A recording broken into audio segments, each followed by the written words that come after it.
اس وقت جو وبائی مرض پھیلا ہوا ہے اس کی وجہ سے پوری دنیا متاثر ہے۔ غریب ممالک کے باسی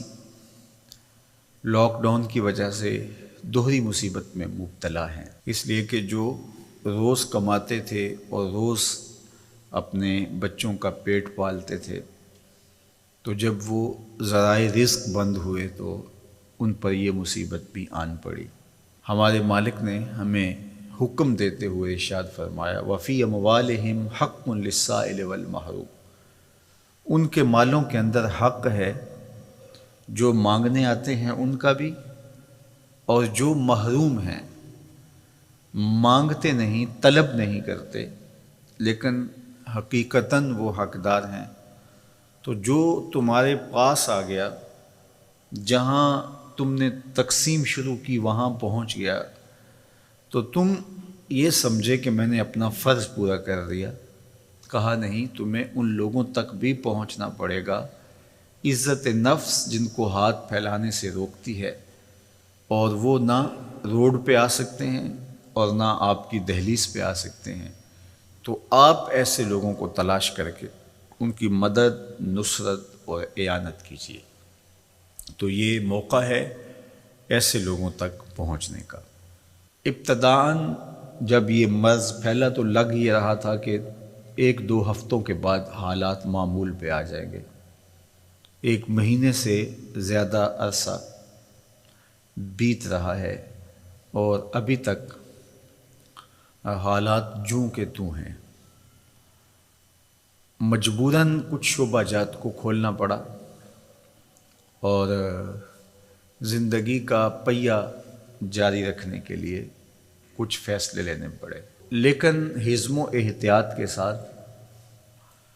احتیاطی تدابیر کے ساتھ ہم سب کو آگے بڑھنا چاہیے۔ مساجد میں لوگوں کے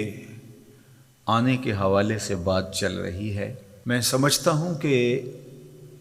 جو اہل علم طبقہ ہے، مساجد کے کارپرداز ہیں، علماء کرام ہیں، انہوں نے بھرپور تعاون کیا ہے۔ عمومی طور پہ جب زندگی کی چہل پہل چاروں سمت نظر آتی ہے اور سارا زور مسجد پہ ہی ہوتا ہے کہ یہاں اگر 5 بندے جمع ہو گئے تو کوئی حادثہ ہو جائے گا، جبکہ مسجد کے ساتھ ایک بینک پر لمبی قطاریں لگی ہوئی ہیں اور دوسری جانب لنگر بانٹا جا رہا ہے اور وہاں 1000 آدمی جمع ہے، حکومتی امداد تقسیم کی جا رہی ہے تو وہاں ہزاروں لوگ جمع ہیں، ان سب کے بیچوں بیچ ایک مسجد پڑتی ہے، تو سارا زور جب اس پہ ہوتا ہے کہ یہاں اگر لوگ پہنچے تو بہت زیادہ خطرہ ہے، تو پھر لامحالہ طور پہ جذبات برانگیختہ ہوتے ہیں۔ اس لیے حکمت کے ساتھ، دانائی کے ساتھ حکومت کے کارپردازوں کو یہ مسئلہ حل کرنا چاہیے، اور علماء کرام بھی جس طرح سے تعاون کیا اور آئندہ بھی وہ تعاون کرنے کے لیے تیار ہیں، لیکن تعصب کے ساتھ، ضد اور ہٹ درمی کے ساتھ فیصلے نہیں ہوتے، اور یہ گھڑی مشکل ہے اور ہم ایک مشکل وقت سے گزر رہے ہیں، حالات اس کے بالکل متحمل نہیں ہیں۔ اس لیے سوچ سمجھ کے زمینی حقائق کا ادراک کرتے ہوئے فیصلہ کیا جائے، جس طرح باقی شعبہ جات کے اندر گنجائش دی گئی ہے، اس طرح مساجد کو بھی احتیاطی تدابیر کے ساتھ کھولنے کی اجازت دی جائے، تاکہ لوگوں کا مسجد میں جو رجوع اللہ کا معاملہ ہے، چونکہ آگے رمضان المبارک آ رہا ہے، پورا سال انتظار کر کر کے لوگ اس مہینے کے لیے منتظر رہتے ہیں، تو اس حوالے سے کل ہونے والی میٹنگ جو ہے،